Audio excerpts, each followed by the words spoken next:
The confession letter I never sent should have stayed folded beneath the false bottom of my desk, where I had hidden it between an old timetable and a dried ginkgo leaf.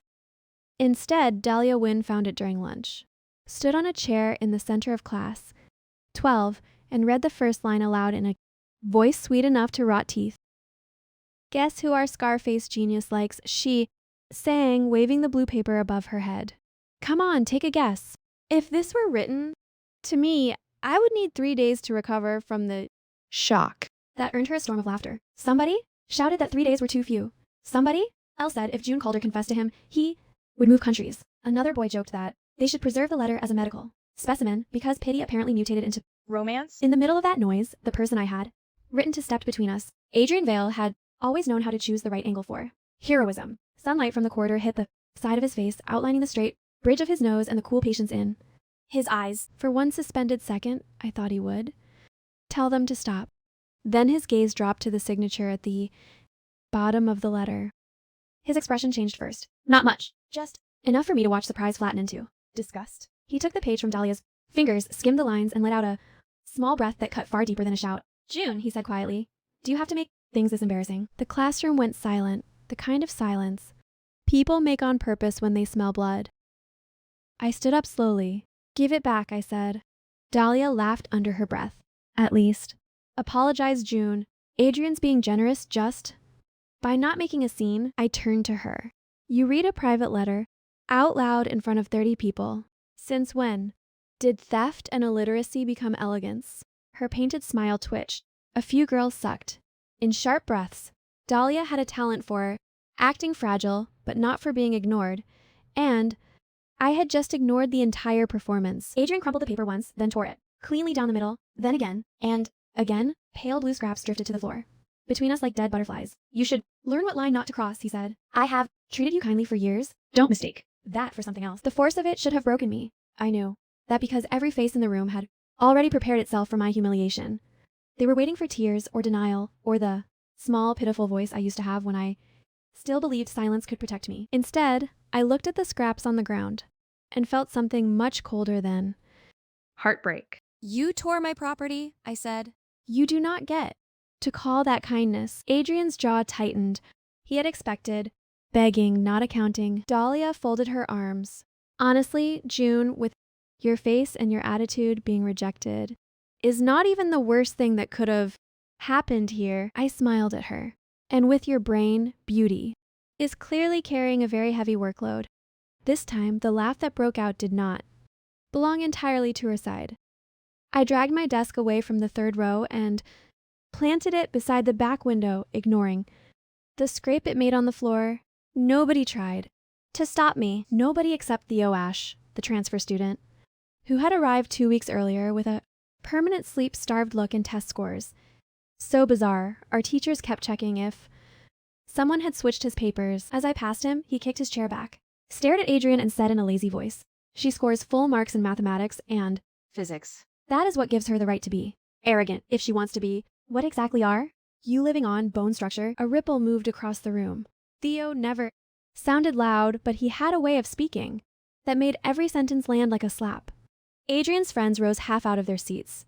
Theo did not even turn his head toward them. He only watched Adrian with that flat, mildly curious expression of his, as if he were evaluating a failed experiment. I dropped into my new seat and opened my workbook, though the numbers on the page blurred. Theo sat down beside me without asking and nudged a milk candy onto my desk. "For the record," he murmured, "your taste in people is terrible. Your taste in comebacks is improving." I should have ignored him. Instead, I nearly laughed. People called me Scarface June, as if the nickname were older than I was. In truth, the scar on my left cheek had been with me only since I was 12, when a glass tunnel at the city aquarium fractured above a school tour and sent down a rain of water, metal, and shattered panes. 3 children were trapped near the emergency door. I remembered the red lights, the screaming, the pressure of a little boy's hand slipping in mine, and then the slice of pain across my face as I pushed him out. I remembered the newspapers afterward. Brave, scholarship girl, young heroine, miracle, rescue. The city loved the story for exactly 6 days. Then the swelling went down, the bandages came off, and what remained on my cheek was too visible, too uneven, too inconvenient for people who prefer miracles to leave no marks. Praise became silence, and silence slowly turned into curiosity, then cruelty. By the time I entered Linden Academy on a full academic scholarship, my scar had already arrived before me. The school accepted exactly 12 scholarship students every year and then buried us in a sea of children whose last names opened doors. Most of them were polite to our faces. Their parents donated libraries and science, labs in the same breath with which they taught them to recognize difference. Adrian lived downstairs from my family for 8 years.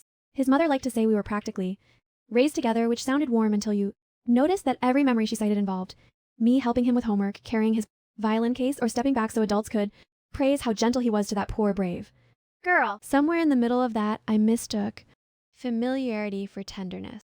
He used to tell me things that sounded almost beautiful. June, people who see clearly are rarer than people who look perfect. June, your Scar is just a line. Your mind is the real thing. June, do not let shallow people define you. I had believed him because he said those things only when no one else was listening, which I once mistook for intimacy instead of cowardice.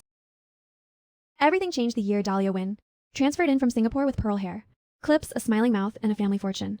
Tied to the board of trustees, Adrian discovered very quickly that girls like her could widen a circle he had always wanted to enter. After that, he still defended me in public, but only just enough to look decent. Never enough to stop anything. Never enough to cost him anything. At the back of the room, away from him, I should have felt miserable.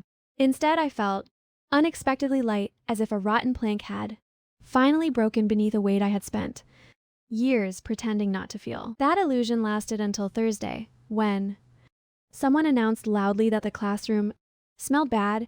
By second period, 3 girls had covered their noses when passing my desk. By lunch, a boy in the front row remarked that maybe the odor came from my sneakers because people who studied too much probably forgot how to live.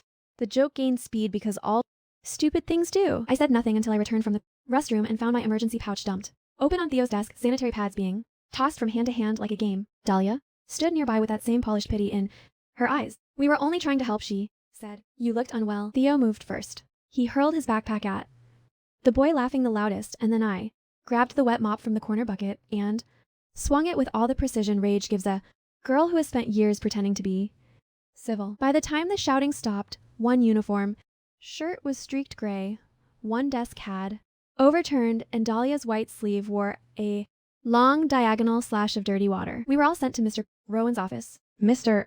Rowan was our new homeroom teacher, a man in his early 30s who wore rolled sleeves, forgot where he put his chalk, and somehow managed to be more frightening when quiet than most teachers were while shouting. The 6 of them spoke first. Harmless prank.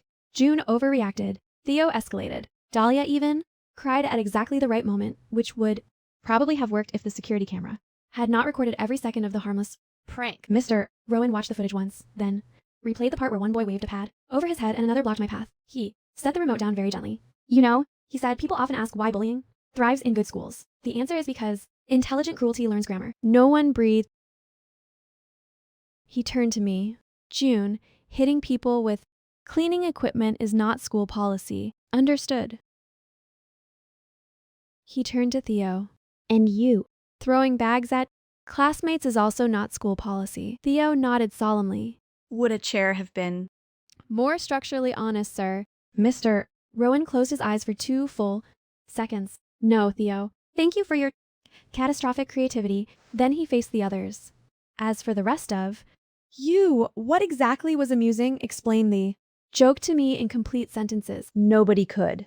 Humiliation is very funny until it is translated back into plain language. They were made to apologize publicly the next morning. Not the drifting half-smile apologies school children trade when adults are watching, but the kind spoken into a microphone before. Homeroom. Dahlia's voice trembled on purpose. The others sounded angry. None of that mattered. What mattered was that for once, what had been done to me was named accurately. After class, Theo followed me to the vending machines. You always go for peach soda when You are angry, he said. I stopped. How do you know I'm angry? You count before answering people. Only when you are furious. He leaned against the wall and glanced sideways at me. Also because if you were not angry, you would be in the library. Already? It was the first time he had sounded careful Around me.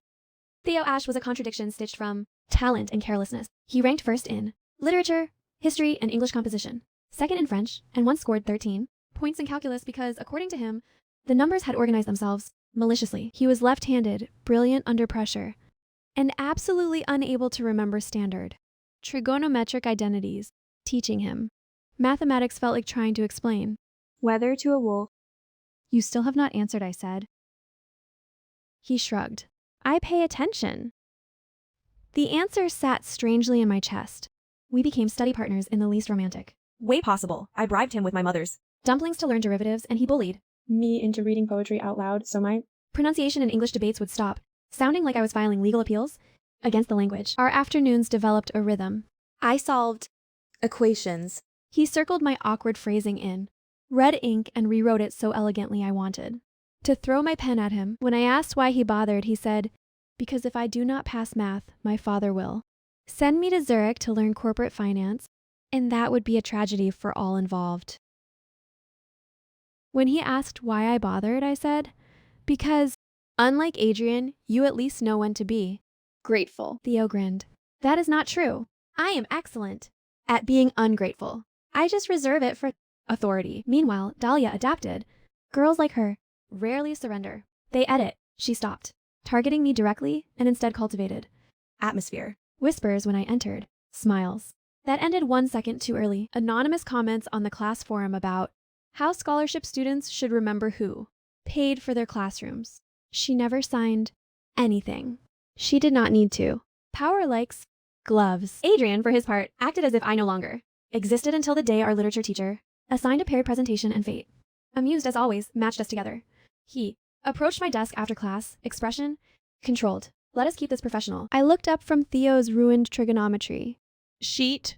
That would require you to have a profession. His face hardened. June. I'm serious, I said. If you want the presentation done, send your research by tonight. I will make the slides. Do not improvise at the last minute. And if you touch any of my drafts, I will charge you for destruction of property. Theo, sitting beside me, did not look up. Make him pay in advance, he said. He has a History. The presentation earned the highest grade in class. Adrian was articulate, photogenic, and efficient in public when glory was available. When it ended, our teacher praised our teamwork. I almost laughed in the middle of The applause. that evening. My mother found me slicing apples in the kitchen with more force than Necessary. she was an emergency physician with the unsettling habit of noticing everything. While pretending to notice nothing, did the beautiful idiot say something new? She asked, or are we revisiting an old Stupidity. I stared at her. You call him that now. I have called him that privately for years. She leaned against the counter. I was waiting for you to catch up. My father, who repaired bridge cables for the city and believed nearly all social problems could be understood through poor structural design, looked up from the newspaper. For the record, I preferred the transfer student as soon as he came to dinner and insulted the mayor's handwriting. Theo had come to dinner exactly once after, dropping off my notes when I had a fever. He and my parents had gotten along so alarmingly well that I spent half the evening convinced they would adopt him by dessert. I'm not discussing Theo with either of you, I said. My mother smiled into her tea. That is a discussion, June. Heat climbed my neck. I left the kitchen with the apples. A week later, the school forum exploded. Someone had uploaded screenshots of private messages that appeared to show me begging Adrian to meet me after dark, followed by a blurry picture of me entering the old astronomy tower on campus. The implication was obvious and therefore irresistible. By lunchtime, there were already 3 parallel rumor threads. I was stalking Adrian. Theo was helping me manipulate both boys, and scholarship students were apparently wilder than rich kids because desperation made them creative. The messages were fake. The picture, however, was real. I had gone to the astronomy tower the previous evening because Mr. Rowan stored old exam papers there for the math club, and he had forgotten his keys on my desk. The angle of the image meant someone had been watching the staircase. Theo found the post before I did. By the time I opened my phone, he had already replied from his main account with a single sentence: if you're going to forge evidence, at least study perspective. Then he dragged me to the media lab where the school's photography teacher taught elective editing. We enlarged the image until the distortion in the shadows became visible. The timestamp had been altered. The reflective panel on the stairwell showed a second figure, mostly hidden, holding a phone with a pearl case. Dahlia owned 3 pearl phone cases. Too easy, Theo muttered. I expected better. From people with this much money. Mr. Rowan escalated it to administration. The. Post vanished before evening, but rumors are like spilled glitter. Deletion only changes their shape. For several days, people kept staring. Some with hunger, some with pity. Adrian sent exactly one message. Ignore it. It will pass. I typed, you could tell the truth. His reply came fast. About what? I never answered. That same week, Theo did something far more dangerous than fighting for me in class. He took me to the old West Gym, where the school stored props from obsolete performances and showed me a tin box full of newspaper clippings. Most were about the aquarium. Accident from 6 years earlier. My photograph was there in grainy monochrome.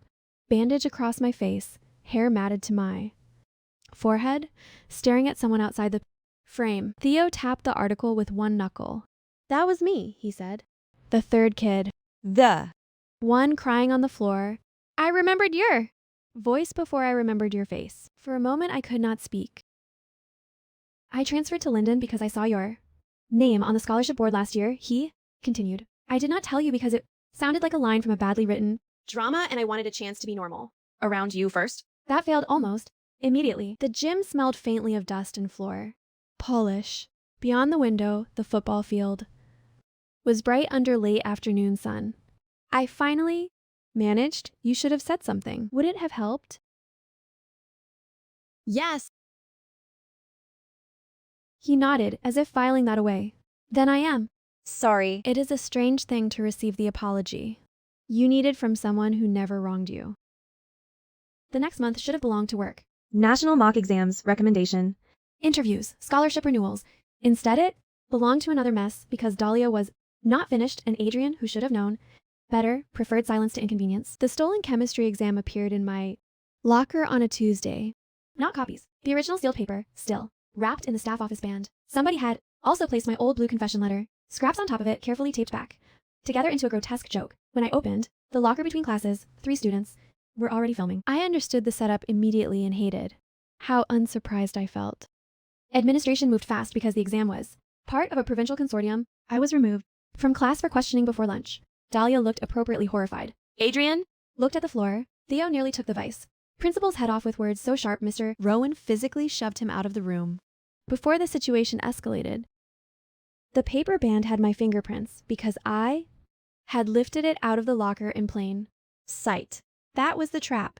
The only route left was time and access. Theo and I rebuilt my last 48 hours, minute by minute on the whiteboard in Mr. Rowan's office, where I had been. Who had seen me, which corridors I used, which teachers were around. At 4:10 the previous afternoon, I had been tutoring 2 first years in the library. At 4:32, the librarian had signed my tutoring log. At 4:40, the gym camera caught me crossing the south yard. At 4:43, I entered the language building for French rehearsal. The locker wing was in the opposite direction. Who had access? Theo asked. The staff office keys are held by class captains during exam week for schedule. Notices, Mr. Rowan said slowly. And by student council. Dahlia was vice president of student council.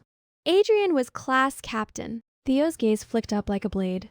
There it is. Adrian admitted he had left his locker master key on the debate room table for 20 minutes after school. He said it like an accident and looked sick while doing it. Dahlia denied everything, then cried, then called her father, then cried more effectively. When that did not work, what saved me in the end was not justice, but habit. Mr. Rowan knew I logged everything when studying. My notebooks were dated down to the minute. Theo knew I always photographed solved proofs before tearing pages out to give him cleaner explanations. One of those photos, taken at 4:18 the day before, captured the corner of my desk, the library clock, and magnified to absurdity the reflection of Dahlia in the glass panel outside the window speaking to Adrian while holding his key lanyard, combined with hallway footage and a first-year witness who remembered Dahlia asking whether I had already left for the day. It was enough. The disciplinary hearing took place 3 days before Founders Day. Dahlia lost her student council position, her interview recommendation, and, more painful too, her, the illusion that money could erase. Humiliation faster than truth could expose it. Adrian was suspended from all student leadership for negligent handling of exam materials and received a formal warning that would follow every recommendation letter for the rest of senior year. Afterward, he waited for me near the rose garden. You know I never meant for it to go that far, he said. I was tired enough to answer honestly. That sentence is the entire problem with you. His face tightened. I liked you first, June. Before anyone else. Before the scar, before all of this. I did not know how to do it. Without making everything complicated. The scar was already there when you knew me, I said. And what you liked was being admired by someone you did not want to stand beside. He opened his mouth, closed it, and then said, "The worst possible thing if you had just stayed quiet, I would have protected you." I laughed, not kindly. Protected me from what, Adrian? From people. You trained to think I was a joke? From a room? You taught to laugh in your rhythm. I stepped closer until I could see my own reflection in his eyes, small and sharp. You never wanted me safe. You wanted me grateful. He looked as if I had struck him. Do you hate me that much? No, I said. That would require feeling more Than I do. That was the first time I watched Adrian understand what being dismissed actually felt. Like. Founders Day arrived bright and falsely. Innocent. Theo should have been anywhere but near me according to the plan we had made. After his spectacular misreading of ordinary kindness as destiny, he had cornered me behind the auditorium too, weeks earlier, and asked with terrifying seriousness whether everything between us also had a price. I had told him yes. It was cruel. It was also the easiest way to put distance back where I thought it belonged. I told him that what he mistook for affection was only gratitude mixed with proximity, that I did not date boys who mistook rescue for Love. that he should learn to buy his own lunch before promising to buy my heart. Even while saying it, I hated myself for how hard he Flinched. Since then, he had been polite. Brightly, terribly polite, which is why I nearly dropped my program when he appeared beside me in a black suit with no tea and said, "Your speech draft has a logic gap in the third paragraph." I fixed it. I stared at the pages he held out. You. Rewrote my line about privilege. You overexplained. People hear longer when you cut shorter. His voice was even. Two. Even. Also, you switched from data to metaphor too fast. This was not how estranged people behaved. This was how Theo behaved when he still cared. You did not have to help. He gave me that half-tired look of his. No. I wanted to say his name. Instead, I took the pages. My speech, delivered to a hall full of donors, parents and students, was about merit, scholarships, and the invisible labor of students who learn to survive places never built for them. I did not mention Adrian. I did not mention Dahlia. I mentioned structural blindness, selective, compassion, and the way institutions celebrate resilience while casually manufacturing the conditions that require it. People applauded. In all the right places, the board chair praised my maturity. I thought I might vomit. From the irony, Theo waited backstage afterward, leaning against the fly rail with his hands in his pockets. You skipped the line I wrote about. Windows. It was too pretty.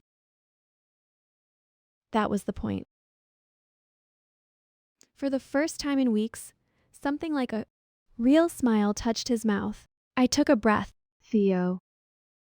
He looked at me, and every prepared sentence I had stored dissolved. Apologies are much harder when the person who deserves one is standing still enough to let you fail. I was cruel, I said at last, because I was afraid. And because I thought if I hurt you first, I could control what happened after. He did not rush to forgive me. Thank God. I know, he said. I did not mean what I said about everything having a price. I know that too. My throat tightened. Then why are you still? Here. He considered the rigging above us, then me. Because I like you with the kind of patience that annoys even me. And because when you are frightened, you become more honest, not less. Also because your mother already told mine I am not allowed to waste a perfectly good character arc. I blinked. What? Theo, finally grinning properly, said, "Our parents are in group chat contact. It is horrifying. Apparently this has been going on for months." Somewhere in the auditorium, applause started. For the next award, backstage, hidden in darkness and dust and coiled cables, I laughed so hard my eyes stung. Then I stepped forward and touched the edge of the faint silver line on my cheek. This is Not going away completely. His answer came without pause. good. It would be arrogant of the moon to apologize for being marked. I stared at him. That was terrible, was not it? It was awful, I said. Do not ever stop. He lifted one hand slowly enough for me to Refuse. I did not. His fingertips rested very lightly at my jaw, never pressing, never claiming, just recognizing. I liked you before I knew the story. He said. The story only taught me what I was seeing. I kissed his forehead because it was the nearest safe thing, and because if I had tried for his mouth, I might have lost every remaining coherent thought I possessed. Theo. When completely still. Then red flooded up his neck in visible waves. That, he said hoarsely, was not mathematically fair. You can complain after you pass calculus. I hate that you know exactly where my pride lives. Someone has to supervise it. By graduation, the scar had softened from iron, gray to pale silver after 3 careful rounds of treatment, but I stopped there, not because pain makes people noble, and not because I wanted to preserve a lesson, simply because I had spent too many years letting other people decide what counted as damage. I liked my face better once it became fully mine again. Adrian got into a decent university in another city. Dahlia left for an overseas preparatory program where, rumor said, she learned that wealth could purchase a new environment much faster than a new character. Mr. Rowan accepted an award for educational leadership and claimed publicly that the true innovators of the school were students who refused to stay arranged inside other people's narratives.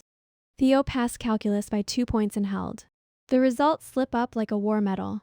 I placed my own acceptance letter beside it. I was heading into applied mathematics and materials science. He was going into comparative literature and documentary film because apparently some people insist on collecting impossible combinations the way others collect stamps. On the last afternoon before we left for university, we returned to the aquarium. The tunnel had long since been rebuilt with stronger glass, brighter lights, cleaner edges. Families passed around us with cameras, and strollers and small children pointing at silverfish. Theo and I stood for a while, beneath the water, watching stingrays move over us like pieces of a dream. Do you ever think about that day? He asked. Yes. Does it still hurt? Not the way it used to. He nodded. We kept walking. At the gift shop exit, a little girl tugged her mother's sleeve and whispered, not quietly, "Enough, Mama, that sister has a line on her face." Her mother looked mortified. I smiled before she could apologize. Yes, I told the girl. And I still look. Excellent. The child considered this with grave seriousness, then nodded. You do. Theo nearly choked laughing. Outside, the evening light spread across the wet pavement in long golden bars. He reached for my hand with the careful certainty of someone who had once thought he had lost his chance to touch me at all. This time I took it before he could second guess himself. University did not make life easier. It only made the difficulties more expensive and less theatrical. My first semester nearly flattened me. Applied mathematics was manageable because numbers had always loved me back in the strictest possible Way. Material science was different. The labs smelled of solvents and hot metal. Everyone spoke too fast. Half my classmates came from international schools where they had already used software I had never seen, and the other half came from ordinary schools but wore confidence like a birthright. I discovered very quickly that brilliance in one room does not save you from feeling provincial in the next. Theo called me after my 3rd consecutive night in the lab and listened to me describe polymer fatigue with the bitterness usually reserved for betrayal. When I finally stopped ranting, he said, "So what I'm hearing is that your enemies are now plastic." That is not remotely funny. No, but it is beautifully on theme. I did not tell him until later that I cried. After hanging up, not because I was miserable, but because I had gone my entire life mistaking self-sufficiency for strength. Theo had this infuriating habit of making room for my exhaustion as if it were ordinary, as if asking for company while breaking down over synthetic composites were a normal feature of adulthood. He was thriving in ways that irritated me into pride. Comparative literature adored him. Documentary film loved him even more. His professors discovered almost immediately that he could turn any private ache into a sequence of images sharp enough to cut through pretense. He made a short film in his first winter term about school portraits, asking students to describe the first version of themselves they had ever been taught to perform. The final shot was a row of yearbook photographs, dissolving one by one into live faces. It won a freshman jury prize and made 3 professors cry. When I congratulated him, he said, "I would like to dedicate this to your refusal to let me become mediocre." That is not what dedication speeches are. 4. and yet it felt spiritually accurate. We took the same metro line twice a week and pretended that was not intentional on either. Sighed. My mother insisted on continuing SCAR. Treatment if I wanted it, but this time, the choice was mine in a way it had never been. Before, some evenings after appointments, Theo would meet me outside the clinic with a paper bag, full of still warm pastries, and walk me home. At exactly the pace my skin could tolerate. Against the wind, he never stared when the treated skin turned red or glossy. He never complimented me in the language people reserve for damage becoming less visible. Instead, he said things like, "You Look severe today. very distinguished." Like, "You might fire a cabinet minister." I told him once that he had the most unserious devotion of any man alive. He replied, "That is because solemn devotion is how people end up joining cults." In spring, Linden Academy invited a few alumni and scholarship recipients back for a mentoring day. Mr. Rowan sent me a message that contained no greeting, only where. Something that says success, but also mild menace. Theo helped me choose a navy blazer and then spent 20 minutes arguing that my shoes made me look too forgiving.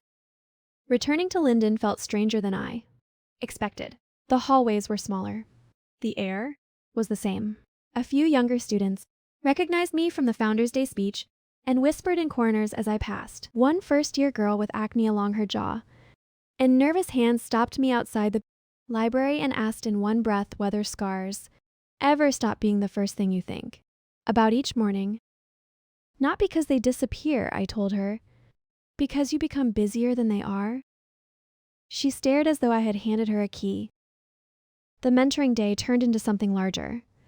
By accident, 3 scholarship girls stayed after the session to ask practical questions no one else had answered for them. What to do when you cannot afford the required excursion, how to handle teachers who assume you are grateful, for humiliation whether eating lunch alone is a sign of failure, whether rich classmates always know when you're pretending. I answered as honestly as I could. Theo, who had come only to mock the architecture and steal free coffee, quietly took over the whiteboard and began listing resources: contacts, emergency numbers, secondhand, uniform sellers, peer tutors, student legal aid. By the end of the hour, we had accidentally designed the skeleton of a support network. Mr. Rowan found us still there and leaned in the doorway long enough to understand what we were doing. Good, he said simply. I was wondering how long it would take for someone with sense to build what this place actually needed. That autumn, with his help and a grant, my father bullied from a city foundation by showing them structural diagrams and calling emotional neglect an infrastructure issue, we launched the Calder Rowan Scholarship Mentorship Program. I argued against the use of my surname. Mr. Rowan ignored me. Theo claimed the name sounded appropriately expensive for donors and mildly embarrassing. For you, which was apparently 2 benefits. For the price of one, the program began with 9 students and one storage closet converted into an office. By the end of the second year, it had grown into an official academic bridge initiative with textbook exchanges, counseling referrals, exam support, and emergency housing contacts. I sometimes wondered what 12-year-old me would have thought of that room. Probably that it was too bright. Probably that safety should not require this much paperwork. Adrian wrote to me in October of freshman year. Not a text, a physical letter delivered through my mother because he no longer trusted digital messages, not to make him seem smaller than he already felt. It was 6 pages long, written in the careful hand he used when he wanted sincerity to look disciplined. He apologized for the blue letter, for the locker incident, for the years of cowardice disguised as balance. He said therapy had given him words he wished he had possessed earlier. He said he now understood that compassion without cost is often vanity. He said he did not expect forgiveness, only that I might let his apology exist somewhere other than inside his own head. I read it once. Then I folded it back into the envelope and returned it without comment. Theo, who had asked with exaggerated restraint whether the traitor Peacock had written poetry, seemed almost disappointed when I told him it was prose. He should at least have suffered enough to become lyrical. Your standards for repentance are unrealistic. No. They are artistic.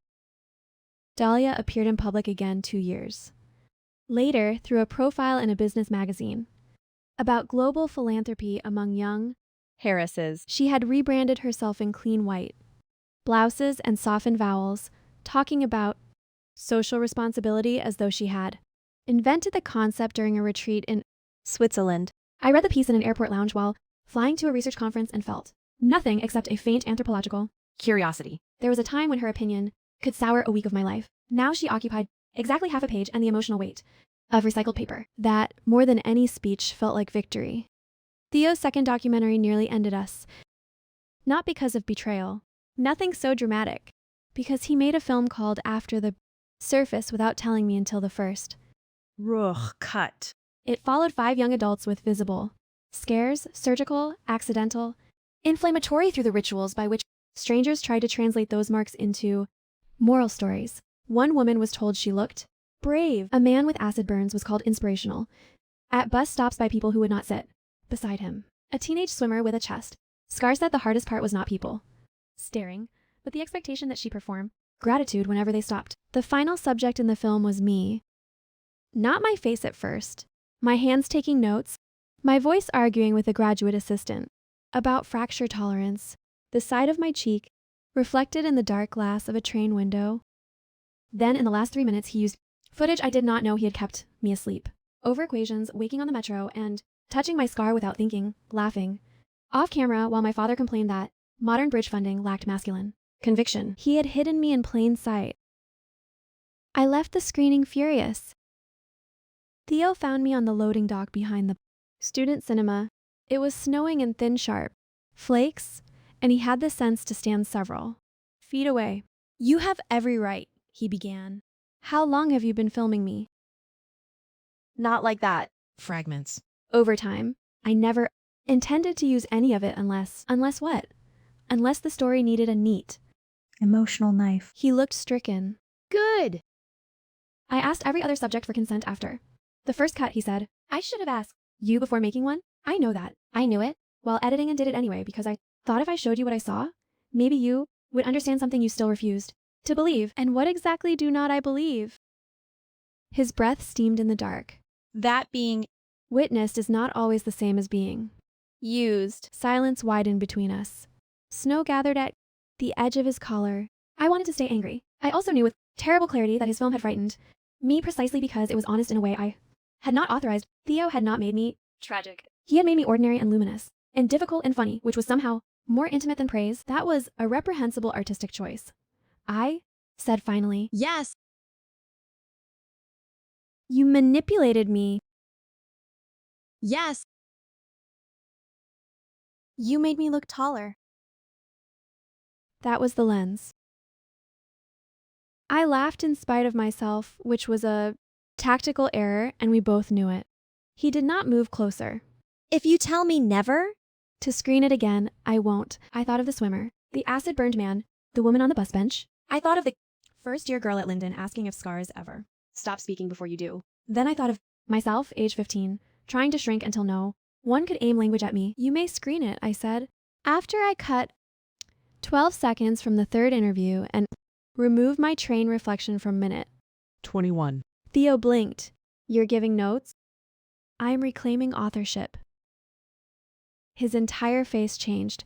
that is Unfortunately, very attractive. Shut up. After the revised premiere, the documentary was selected for Youth Media Festival in Busan. Theo pretended indifference for 3 days and then called me from the station, platform breathless and shining, because apparently some victories are too immediate for performance. I saved the voicemail. My father liked Theo from the start, but his affection sharpened into something almost devotional after Theo spent 2 weekends helping him install cable anchors for a pedestrian bridge project and ask questions about load distribution with genuine curiosity instead of performative male bonding. He learns even when the subject is ugly. My father said one night, that is rare. My mother liked him for simpler reasons. He looks at you directly, she said, not through a narrative, not through gratitude, not through fear of being seen wanting you. Directly. Do you know how scarce that is? Parents are unbearable when they are right. In my 3rd year, I began research on scar, tissue interfaces, and flexible polymer scaffolds. It was not the heroic origin story people expect from a girl with a facial scar. It was more practical than that. I had spent too many appointments listening to surgeons explain texture, adhesion, elasticity, healing variants, materials. Fascinated me because they obeyed principles. Whether or not people projected morality onto Them. a polymer either failed under stress or it did not. It did not pretend kindness while manufacturing weakness. It did not call cruelty concern. Theo said this was the most romantic explanation of scientific ambition he had ever heard, and that if I kept talking like that, he would have to marry me for conceptual Consistency. Is that a proposal? No, he said. That was peer review. He did propose in his own impossible way a year later, not with a ring. He knew better than to ambush me with jewelry in public. He handed me a document folder after my thesis defense and asked me to evaluate its internal logic. Inside was a page titled Collaborative, Long-Term Domestic Feasibility Study Complete, with sections on intellectual compatibility, conflict style projected culinary outcomes, geographic preferences, and a surprisingly rigorous appendix about separate desks in shared apartments. At the bottom he had written, primary. Conclusion, I remain absurdly in love with. June Calder under all tested conditions. Recommend indefinite continuation. I laughed so hard I had to sit on the floor. Then I said yes so quickly he looked offended. On behalf of the dramatic pause he had, evidently expected, there were more difficult years after that, because love does not cure temperament, and scares do not become wise just because time passes. I overworked. Theo disappeared into editing holes and forgot meals. I still responded badly to pity and worse to surprise. He still mistook occasional silence for catastrophe and could become theatrical at speeds that should have required regulation. But we learned, slowly, unevenly, with the discipline of people who understood that tenderness is not self-executing. The scholarship mentorship program outgrew its closet office and moved into a renovated annex. Mr. Rowan, increasingly gray at the temples and no less dangerous in faculty meetings, insisted on hanging the first year's handwritten budget on the wall as a memorial to the age of heroic nonsense. We added first-generation parent workshops, university application clinics, mental health, referrals, emergency grants, and peer tutoring. Chains. Every year at orientation, I told the new students the same thing. No institution becomes humane by accident. If the door was never built for you, learn the hinges, then teach the next person where they are. Sometimes after those sessions, a student would linger and ask whether it ever stopped. Hurting to be underestimated. No, I would say. But pain loses a lot of its glamour once you have work to do. On the morning I defended my doctoral proposal, I received a message from an unknown number. It was Adrian, informing me that his mother had died after a brief illness and that, in sorting through old documents he had found, the city commendation from the aquarium, rescue still sealed, never framed, he wrote that he had no right to ask anything of me. He wrote that he only wanted me to have what should have been given to me years earlier. The certificate arrived 3 days later. I placed it in the annex office, not at home. Not because I wanted the memory displayed, but because history belongs more honestly in rooms where it can be useful. Under the frame, Theo placed a small brass plaque that read, "Courage is not character.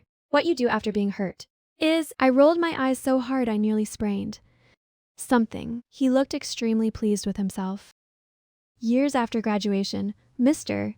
Rowan hosted a reunion at Linden for the first full graduating cohort that had gone through the mentorship program from start to finish. Some came in suits, some in hospital scrubs, some in teaching clothes, one in chef whites, because he had closed his restaurant for exactly 4 hours and wanted everyone to know what sacrifice looked like. A girl who once asked me if scars always speak first showed up as a first-year architecture student and said she had stopped covering her jawline with her hair 6 months earlier.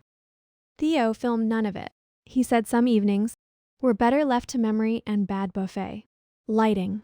When the crowd thinned, I stood alone in the old corridor outside the library. The lockers had been replaced. The paint was new. Somewhere downstairs, students were laughing in a tone too loose to belong to people carrying final marks. I touched the edge of my cheek without thinking. Theo appeared beside me with 2 paper cups of terrible reunion coffee. "You're doing the thing," he said. "What thing?" The thoughtful face usually means you are either remembering violence or designing a polymer. Maybe both. He offered me a cup. Romantic. I leaned against his shoulder, careful of the coffee. Do you ever think about how absurd all of this is? Constantly. But absurdity is not evidence against meaning. That was such a Theo sentence that I turned to kiss him before he could improve it further. Downstairs, someone called my name, the bright, unembarrassed voice of a student who had never known me as a girl carrying a torn blue letter. Across a hostel room, they knew me as many things now: researcher, mentor, lecturer, annoying perfectionist, woman who sends back sloppy drafts in red, person who remembers which students need food before they need advice. Not one of those names required me to be beautiful first. That may have been the final miracle. The world still notices surfaces before Depths. It probably always will. Beauty still opens doors. Cruelty still learns posture and diction. But I'm no longer interested in pretending that love must arrive in a form approved by the shallow or that dignity is something granted by witnesses. I built mine myself. Then I watched others build theirs. Then I let myself be loved without discounting the price of what it took to accept it. That is a longer story than the one people prefer to tell about girls with scars. It has less tragedy in the telling and far more labor. It does not fit neatly into pity. It cannot be resolved by one apology, one romance, one triumphant speech, or one mirror seen beneath forgiving light. It is better than that. It is made of classrooms and clinics, of whiteboards and train windows, of arguments won and humiliations survived, of people who failed me and people who stayed, of a boy who learned that witnessing requires consent and then kept choosing me anyway, and of the woman I became after I stopped treating survival as the end of the plot. So yes, once upon a time there was a blue letter torn to pieces in front of an entire class. And yes, for a while I thought that was the story. I know now it was only the paper. There are people who love you only when your pain makes them feel virtuous. There are. People who admire your survival so long as it remains photogenic.